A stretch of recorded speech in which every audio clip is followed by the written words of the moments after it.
மல்லி அப்கமிங் சீரியலில் வெண்பா ஸ்கூலுக்கு போகிறாங்க. ஸ்கூலுக்கு போன வெண்பாவுடைய ஸ்கூலில் அங்கே ஒரு ஃபங்க்ஷன் இருக்குது. அதனால் உங்கள் வீட்டிலேருந்து நீங்கள் எல்லாருமே ஸ்பெஷலாக டிஷ் ரெடி பண்ணி எடுத்துருவாங்க. அந்த டிஷ் யாருடைய டிஷ் ரொம்ப நல்லாயிருக்கோ அவங்களுக்கு தான் இந்த ஃபங்க்ஷனில் ஒரு முக்கியமான செலிப்ரேஷன் இருக்குது அப்படின்னு சொல்லி ஸ்கூலில் சொல்கிறாங்க. அதை கேட்டதும் வெண்பாவுக்கு இங்கே ஒரே மகிழ்ச்சியாக இருக்குது. எங்கள் மல்லி அம்மா நிறைய டிஷ் செய்வாங்க, அதனால் அவங்களுக்கு இதெல்லாம் ஜுஜிப்பி தான், இது ஒன்றும் பெரிய விஷயமே இல்லை. நாளைக்கு வேணால் பாருங்கள், எங்கள் மல்லியை மாட சொல்லி நான் எப்படி டிஷ்ஷை தொடர்ந்து பண்ணிட்டு பாருங்கள் அப்படின்னு இங்கே வெண்பா சொல்லிட்டு வீட்டுக்கு வராங்க. வீட்டுக்கு வந்த வெண்பா மல்லியம்மா மல்லியம்மா அப்படின்னு கூப்பிட, மல்லி வந்து வா வெண்பா, என்ன வெண்பா ஸ்கூலில் வரும்போது செம ஜாலியாக வர, என்னாச்சு அப்படின்னு கேட்க, மல்லியம்மா இது மாதிரி எங்கள் ஸ்கூலில் நாளைக்கு ஒரு ஃபங்க்ஷன் இருக்குது, அந்த ஃபங்க்ஷனுக்கு நீங்கள் தான் ஒரு முக்கியமான கிஃப்ட் கொடுக்கணும். கிஃப்டா? நானா? என்ன தரணும் சொல்லுங்கள் பாப்பா வெண்பா குட்டிக்கு. ஒன்றில் மல்லியம்மா, நாளைக்கு வைக்க போகிற ஃபங்க்ஷனுக்கு எல்லாருமே வித்தியாசமாக அவங்க வீட்டிலேருந்து ஸ்நாக்ஸ் செஞ்சு எடுத்து வரணும். எடுத்து வர ஸ்நாக்ஸில் யார் செய்கிறது சூப்பராக இருக்கோ அவங்களுக்கு தான் அந்த கிஃப்ட் கொடுக்க போகிறாங்க ஸ்கூலில். அப்படியா? ஓ, அப்போது உனக்கு பிடிச்ச மாதிரி சாப்பாடு செஞ்சு தரணும் அப்படி தானே? மல்லியம்மா சாப்பாடு இல்லை, ஸ்நாக்ஸ் செஞ்சு தரணும். சரி வெண்பா, ஸ்நாக்ஸ் தானே, கண்டிப்பாக அவன் செஞ்சு தரேன் அப்படின்னு மல்லியும் சொல்கிறாங்க. இதை நம்ம ராஜேஸ்வரியும் ரஞ்சிதாவும் காரை வாங்குறாங்க. ஓ அப்படியா, வெண்பா ஸ்கூலில் ஃபங்க்ஷன், அதுக்கு மல்லி ஒரு ஸ்பெஷல் டிஷ் செய்ய போகிறாளா? இது ஒன்று போதும் இந்த மல்லியை நான் உண்ணலாம் ஆக்கிறதுக்கு அப்படின்னு ராஜேஸ்வரி யோசிக்க, ரஞ்சிதாவனே பார்த்தீங்களா ராஜிமா, இந்த மல்லி என்னென்ன வேலை பார்க்குறா பாருங்க, வெண்பாவோட ஸ்கூலில் ஃபங்க்ஷனாக, அதுக்கு இப்போ சமைக்க போகிறாலாம், இப்போ நாம் என்ன பண்ண போகிறோம் ராஜிமா? ரஞ்சிதா, நான் ஆல்ரெடி யோசிச்சிட்டேன், நான் பண்ண போகிற இந்த ஒரே பிளான் தான், மல்லியை இனிமேல் இந்த வீட்டுக்குள்ளே யார் நினச்சாலும் சரி கொண்டு வரவே முடியாது. ஏன், மல்லியை ஜெயிலுக்கு அனுப்ப போல முடிவு பண்ணிட்டேன். ராஜிமா என்ன சொல்கிறீங்க? ஆமாம் ரஞ்சிதா, நீ கொஞ்சம் அமைதியாரு, நடக்கிறத மட்டும் வேடிக்கை பாரு அப்படின்னு இங்கே ராஜேஸ்வரி சொல்கிறாங்க. அடுத்த நாள் காலையில் பார்த்தா மல்லி இங்கே ரொம்ப பயங்கரமாக ஒரு ஸ்நாக்ஸை செஞ்சு நம்ம வெண்பாட்டை கொடுக்குறாங்க. வெண்பா இதை போய் ஸ்கூலில் கொடுத்துப்பாரு, இதை சாப்பிட்ட உடனே உன் கிளாஸில் இருக்க எல்லாருமே அப்படியே மயங்கி போயிடுவாங்க அப்படின்னு சொல்லி வெண்பாட்டை கொடுக்குறாங்க மல்லி. அதை வெண்பாவை எடுத்துகிட்டு ஸ்கூலுக்கு வராங்க. ஸ்கூலுக்கு வந்தவொடனே டீச்சர்ஸ் எல்லாமே சொல்கிறாங்க, அவங்கவுங்க எடுத்து வந்த டிஷ்ஷை அப்படியே பக்கத்தில் இருக்க எல்லாருக்கும் கொடுங்க அப்படின்னு சொல்கிறாங்க. முதல்ல வெண்பா நீ ஆரம்பியுமா அப்படின்னு சொல்ல, வெண்பா தான் டிஃபன் பாக்ஸ் எடுத்து வந்திருக்க ஸ்நாக்ஸை கொண்டு போய் அவங்களுடைய ஃப்ரெண்ட்ஸுக்கு கொடுக்குறாங்க. அதை சாப்பிட ஒருத்தவங்களாம் அப்படியே மயங்கி விடுறாங்க. அதை பார்த்த ஸ்கூல் டீச்சர் என்னாச்சுமா என்னாச்சு அப்படின்னு வந்து எல்லா குழந்தையும் தட்டி எழுப்புறாங்க. ஆனால் எந்த குழந்தையும் கண் முழிக்கவே இல்லை. பயந்து போன டீச்சர் உடனே எல்லா பசங்களும் அழைச்சிட்டு வந்து ஒரு ஹாஸ்பிட்டலில் சேர்க்குறாங்க. ஹாஸ்பிட்டல் சேர்த்துக்கு பிறகு டாக்டர்கள் செக் பண்ணி பார்க்குறாங்க. பார்க்கும்போது அந்த குழந்தைங்க சாப்பிட்ட அந்த ஸ்நாக்ஸில் ஏதோ ஒரு மயக்கம் வந்து கலந்துருக்கு, அதனால தான் எல்லாம் மயக்கம் அடைஞ்சிருக்காங்க அப்படின்னு சொல்ல, இங்கே வெண்பா ஷாக்காக வராங்க. உடனே எல்லாரும் வெண்பாவை பயங்கரமாக திட்டுறாங்க. வெண்பா நீ என்ன பண்ணி வச்சுருக்க தெரிதா அப்படின்னு சொல்லிட்டு உடனே விஜய்க்கு கால் பண்ணுறாங்க. விஜய் கால் பண்ணி ஸ்கூலுக்கு வர வைக்கிறாங்க.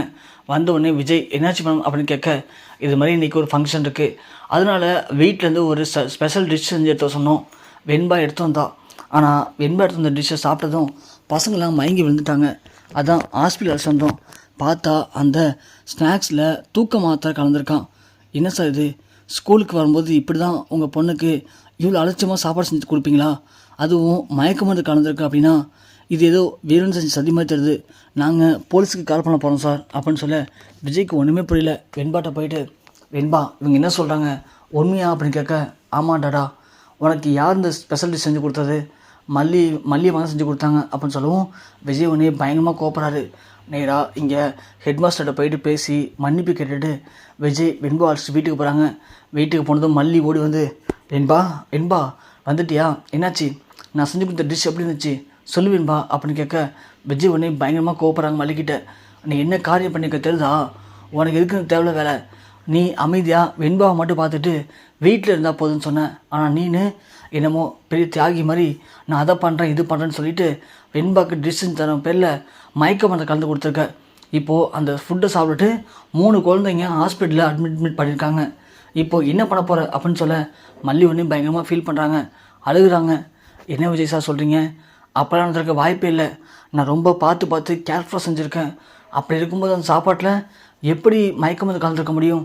இல்லை சார் நீங்கள் பொய் சொல்கிறீங்க அப்படின்னு சொல்ல, உடனே வெண்பாவும் மல்லிமா டாடா பொய் சொல்ல உண்மையாக தான் சொல்கிறாரு அப்படின்னு சொல்ல, இங்கே மல்லிக்கு என்ன பண்ண தெரியல. மல்லி பயங்கரமாக அழுதுட்டுருக்காங்க. அந்த நேரம் பார்த்து ராஜேஸ்வரி வராங்க. என்னாச்சு விஜய் அப்படின்னு கேட்க, ஒன்றும் இல்லைக்கா அப்படின்னு சொல்கிறார் விஜய். சொல்லு விஜய் என்ன ஆச்சு அப்படின்னு கேட்கவும் விஜய் நடந்த எல்லாத்தையும் சொல்கிறாங்க.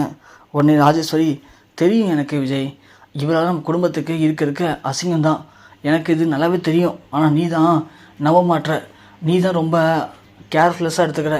இந்த மல்லி சாதாரண ஆள் இல்லை விஜய், நான் சொல்கிறது கேளு முதல்ல அப்படின்னு ராஜேஸ்வரி இங்கே மல்லியை பற்றி பயங்கரமாக ஏற்றி விட்றாங்க.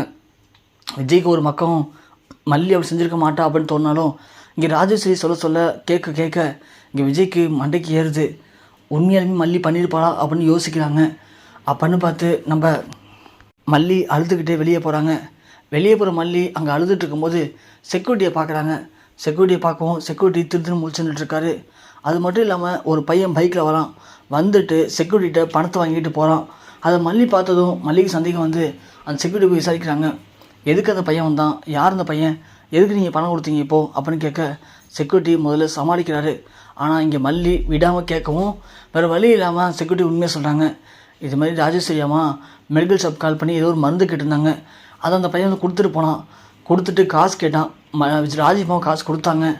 சேஞ்ச் இல்லைன்னு சொல்லிட்டு எடுத்துகிட்டு போயிட்டான். அதாம்மா சேஞ்ச் பண்ண கொடுத்துட்டு போகிறான் அப்படின்னு சொல்ல, அப்படியா என்ன மருந்து கொடுத்து போனான் தெரியுமா அப்படின்னு கேட்கம்மா அதெல்லாம் தெரியாது, மீதி காசும் பில்லும் தான் இருக்குது அப்படின்னு சொல்லி செக்யூரிட்டி கொடுக்குறாரு. அதை உடனே மல்லி எடுத்து செக் பண்ணி பார்க்குறாங்க. அப்படி பார்க்கும்போது அந்த பில்லில் இருக்கிறது மயக்க மருந்து தான் அப்படிங்கிறது கன்ஃபார்ம் ஆகுது. உடனே மல்லி அதை எடுத்துகிட்டு போய் விஜய்கிட்ட கொடுக்குறாங்க. இங்கே பாருங்கள் விஜய், என்ன நடந்திருக்குன்னு உங்களுக்கே புரியும் அப்படின்னு சொல்ல அதில் ரொம்ப தெளிவாக போட்டிருக்கு. அந்த மெடிக்கல் ஷாப்புக்கு யார் கால் பண்ணது, அவங்களுடைய மொபைல் நம்பர், நேம், என்ன மருந்து கொடுத்துருக்கோம் அப்படிங்கிறது எல்லாமே தெளிவாக போட்டிருக்கவும் அதை பார்த்து விஜய் செம்ம அடிச்சாரு. அக்கா என்ன பண்ணியிருக்க தெரியுதா நீ மல்லியை குறை சொல்லிட்டு இருக்க, நானும் மல்லியும் நினச்சி தப்பாக நினச்சிட்டேன்.